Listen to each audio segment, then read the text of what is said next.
10টা 51। তো শনিবার আমি অফিসের দিকে যাচ্ছি আর কি, সরি রবিবার আজকে।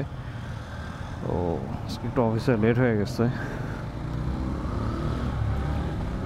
আজকে আসলে এরকম কোনো প্ল্যান নাই, মেনলি অফিসে থাকবো হয়তো, আর মাঝে হয়তো একটু ভিজিটে বের হতে পারি। একটা ভাই আসে আমার সাথে রোজ, বাইকে ড্রপ করলাম বনানীঘাটে, সরি কবরস্থানের এই সাইডটাতে নামায় জাস্ট এখন আর কি অফিসের দিকে যাচ্ছি। সকালবেলায় অলওয়েজ আমার এই রোডটা ভালো লাগে, আমি এটা আগে ভিডিওতেও একবার শেয়ার করছিলাম। তো এখানে রোডটা বেশ মিষ্টি মিষ্টি, আর যেহেতু এখন হচ্ছে উইন্টার চলে আসতেছে, সো যেটা হচ্ছে এখানে ওভারঅল যে মানে গরম বা হচ্ছে রোদে যে সব কিছু মিলে ওয়েদারটা বেশ ভালোই। ওরকম গরমও নাই, আবার ওরকম ঠান্ডাও নাই, জাস্ট প্লিজেন্ট একটা ওয়েদার।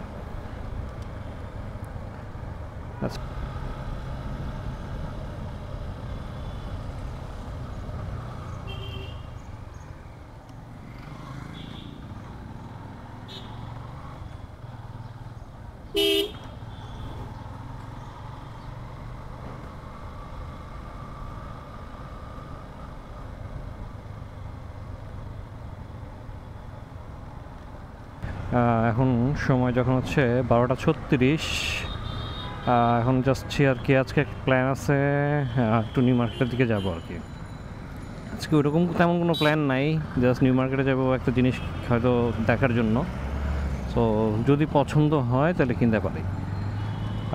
এখন জানি না যদি রাস্তার কী কন্ডিশন, কারণ হচ্ছে রিসেন্টলি যেটা হচ্ছে ব্যাটারি অটোরিকশা যে অ্যাসোসিয়েশন আছে, ওরা বোধ হয় হচ্ছে স্ট্রাইক করতেছে। তো গতকালকে দেখছি কিছু কিছু জায়গায় স্ট্রাইক ছিল, যার আগের দিনও ছিল, আবার আজকে কোথাও কোনো স্ট্রাইক আছে কিনা জানি না। এখন দেখি বের হইলাম, আল্লাহ করে নিউ মার্কেটের দিকে যেতে পারলেই হয়েছে। রাস্তায় একটু জ্যাম আছে হালকা, এখন যেহেতু 12:30 বাজে, একটু হয়তো জ্যাম পাবো, রাস্তা একটু বিজি থাকবে। তো রাস্তায় আমি কোনো এখন পর্যন্ত ব্যাটারির অটোরিকশা আমার চোখে পড়ে নাই। রাস্তায় এই সেটটা যে অবস্থা থাকে, সেটা বেশ ভালো রকম জ্যাম থাকে। সামনে এই যে এই জায়গাটাতে যদি আমি আগাই 10 নম্বর এই সেটটাতে, সো এখানেও আমি কোনো ব্যাটারি অটোরিকশা দেখলাম না, চোখে পড়লো না। সো রাস্তাতে একটু মনে হচ্ছে ডিসিপ্লিন আগে একটু আসছে। ব্যাটারি অটোরিকশা আসার পর যে অবস্থা ছিল, যে আসলে ওরা রাস্তার মেইন রাস্তা পুরো মাঝখান দিয়ে চালাইতো আর কি। আচ্ছা, আমরা আস্তে আস্তে বের হই। ওকে,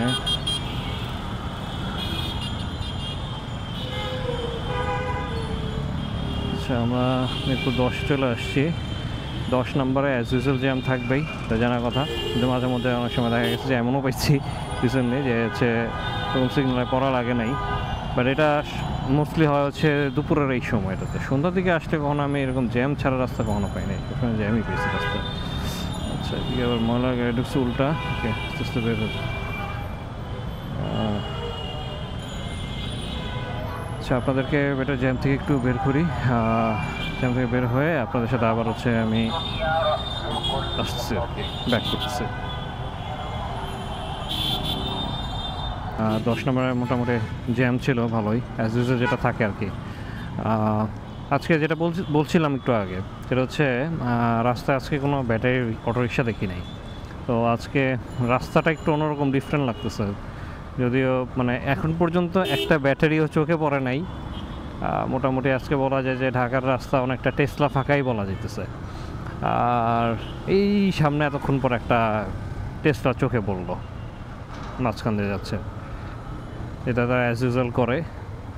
এই টেসলার জন্য যে মানে মানুষের কত রকম সমস্যা হয়, যদিও হ্যাঁ ভাড়া একটু কম কম্পারেটিভলি, অনেকটা কনভিনিয়েন্ট হয় অনেকের জন্য, কস্ট সেভিং মানে ওই পারপাস চিন্তা করলে আর কি।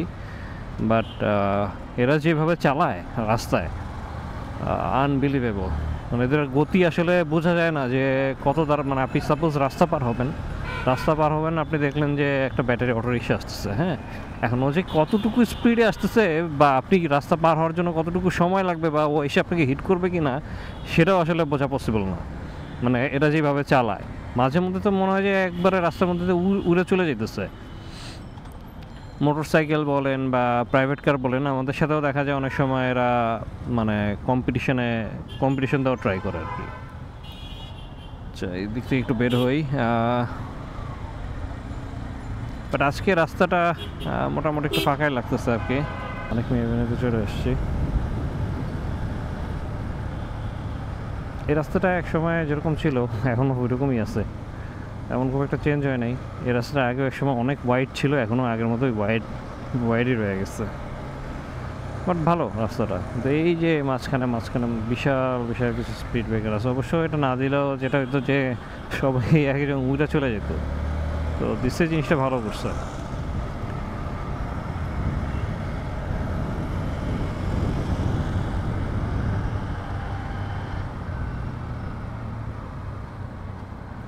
আমরা ধানমন্ডি 27-এর কাছাকাছি চলে আসছি।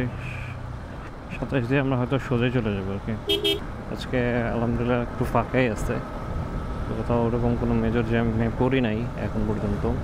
বাসা থেকে একটু লেট করে বের হওয়ার পরও আজকে মানে ওরকম কোনো লাগতেছে না, টায়ার্ডনেস বা এরকম কোনো কিছু ফিল হচ্ছে না, জাস্ট বিকজ রাস্তার কন্ডিশন ভালো। আচ্ছা, আমরা এখন আস্তে আস্তে হচ্ছে নিউ মার্কেট ঢুকবো আর কি। সো ওই সাইডটার দিকে হয়তো একটু অ্যাজ জাম থাকার কথা, কারণ ওই সাইডে কখনো রাস্তা ফাঁকা থাকে না, আনলেস মানে একেবারে যদি ছুটির দিন হয়ে থাকে তাহলে, মানে দোকানপাট যদি সব বন্ধ থাকে, লাইক হচ্ছে মঙ্গলবার হয়তো বা ওই সাইডটা একটু ফাঁকা থাকবে, এছাড়া তো ওইদিকে ফাঁকা থাকার কথা না। আচ্ছা, কই আসছি, এদিকে একটা দোকান মার্কেট ছিল, এই যে এয়ার শপিং সেন্টার, রাইট। একসময় আমি সাইকেল চালাইতাম, সাইকেল কিনছিলাম এখান থেকে, আমার মনে আছে লাইফে প্রথম সাইকেল এখান থেকে কিনি।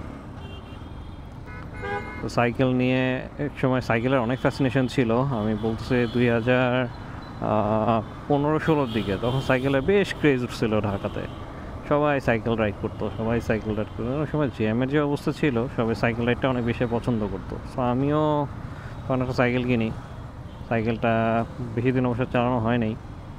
এক সময় মনে হলো যে আসলে গরমের মধ্যে সাইকেল চালানোটা একটু ডিফিকাল্ট হয়ে যাচ্ছে ঢাকাতে, আর সাইকেল চালানোর জন্য আমার কাছে মনে হয় বেস্ট টাইম হচ্ছে উইন্টার।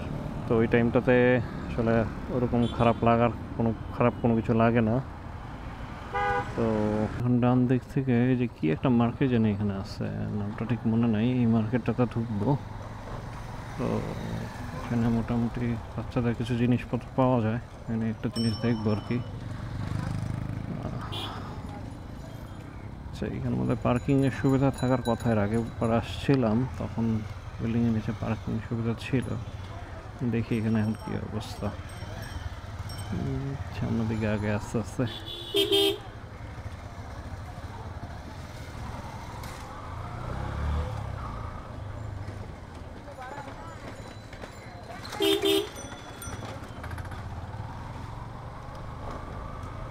এখানে পার্কিং আছে মনে হয়, বিল্ডিংটাতে যাবো আমি।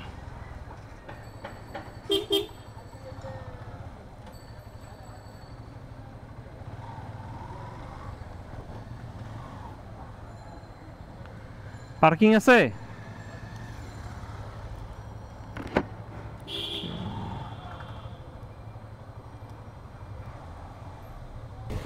এই নিউ মার্কেট আসছিলাম একটা জিনিস কিনতে, নিউ মার্কেটের কাজটা শেষ করে এখন হচ্ছে বাসার দিকে আগাবো। বাট এখন ঘোরাঘুরি করার পরে আমার কাছে মনে হচ্ছে একটু ক্ষুধা লাগতেছে, সো কিছু খাওয়া দরকার।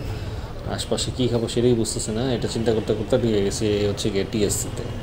তো বরাবরই টিএসসির জায়গাটা আমার কাছে ভালো লাগে। টিএসসি এই জায়গাটা বেশ সিমসাম একটা ওয়েদার আছে এখানে, সিমসাম পরিবেশ, তো এই জায়গাটা বেশ মোটামুটি ভালোই লাগে আমার কাছে। তো দেখি সামনে গিয়ে কিছু পাওয়া যায় কি না, তাহলে এখান থেকে কিছু খেয়ে নেব। টিএসসিতে মনে হয় কিছু খাওয়া দাওয়া করা যেতে পারে টিএসসি ওই জায়গাটাতে। যদি এর আগে কখনো টিএসসি তো ওই জায়গাটাতে কখনো ওইভাবে খাওয়া দাওয়া করা হয় না, এর আগে মানে অনেক আগে আসছি, আসলে এলাকাতে খুব একটা আসা হয় না। তো দেখি সামনে কী আছে। আমরা এখানে হচ্ছে একটা লাচ্ছি নিলাম আর কি। আর জায়গাটাতে ঢাকা টিএসসির জায়গাটাতে হচ্ছে খিচুড়ি খেয়েছি, খিচুড়ির দাম হচ্ছে অনলি 35, মোটামুটি বেশ চিপ, 60 টাকার মধ্যে একটা খিচুড়ি আর হচ্ছে লাচ্ছি। 30 টাকায় হচ্ছে খিচুড়ি আর হচ্ছে 25 টাকায় একটা লাচ্ছি ঢাকা ইউনিভার্সিটিতে এটা খাওয়া শেষ। আমরা এখন হচ্ছে দেখি আগে আস্তে আস্তে সামনে আগাবো আর কি। এখন ডেস্টিনেশন হচ্ছে মিরপুর, সো আমরা এখন মিরপুর ব্যাক করবো। ওকে,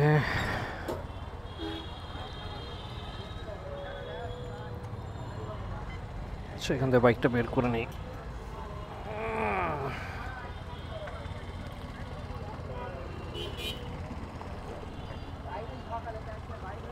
বাম দিক দিয়ে আমরা শাহবাগ হয়ে মিরপুর ব্যাক করবো আর কি। তো আজকের ভিডিওতে আসলে তেমন কোনো কিছু স্পেশাল আপনাদের সাথে শেয়ার করতে পারিনি, জাস্ট হচ্ছে একটা র্যান্ডম ডে আপনাদের সাথে শেয়ার করলাম। এখন অলমোস্ট হচ্ছে 3টা বাজে। সো দুপুরে হালকা পাতলা একটু লাঞ্চ করলাম। লাঞ্চ বলতে আসলে প্ল্যান ছিল যে জুস জাতীয় কিছু একটা খাবো, কিন্তু এখানে আসার পর দেখলাম যে মোটামুটি সস্তায় লাঞ্চ হয়ে গেল আর কি। 60 টাকায় লাঞ্চ হয়ে যাবে এটা আসলে আমি এক্সপেক্ট করি নাই। 2টা খেয়েছি, আলহামদুলিল্লাহ বেশ ভালো, খাবার বেশ ভালো ছিল। দাম অনুযায়ী দামও মোটামুটি কম। 35 টাকায় খিচুড়ি আসলে কোথায় এক্সপেক্ট করবো বলুন, তাও আবার 1 পিস চিকেন সহ। আর হচ্ছে লাচ্ছিটা বলা যায় অ্যাভারেজ আর কি, 25 টাকার লাচ্ছি। আর এমনি দেখা যায় যে লাচ্ছি খেতে গেলে আমাদের হয়তো মিনিমাম 60 থেকে হচ্ছে 120 টাকা পর্যন্ত গুনতে হয়, ডিপেন্ড অন রেস্টুরেন্ট, যে ধরনের রেস্টুরেন্ট আমরা আর কি যাবো। তো রেস্টুরেন্ট ওয়াইজ আসলে এই প্রাইসটা ভ্যারি করে। আবার আমরা এসে জ্যামে পড়লাম। আচ্ছা, জ্যামটা থেকে বেরোই। আজকের দিনটা আসলে নাথিং, ওইভাবে কোনো কিছু প্ল্যান করে বের হয় নেই, জাস্ট ছোটো একটা প্ল্যান এমনিতেই, যেটা সেটা হচ্ছে গিয়ে কিছু কাজ ছিল, তো ওই কাজটা কমপ্লিট করলাম। কাজটা কমপ্লিট করার পরে ক্ষুধা লাগলো, সো হালকা পাতলা খাওয়া দাওয়া করলাম আর কি। খাওয়া দাওয়া করে এখন জাস্ট আর কি বাসার দিকে আগাবো। তো আজকের ভিডিওটা এই পর্যন্তই। যদি আপনাদের ভিডিওটা ভালো লাগে তাহলে একটা লাইক দিবেন, আর অবশ্যই don't forget to subscribe my channel. Thank you.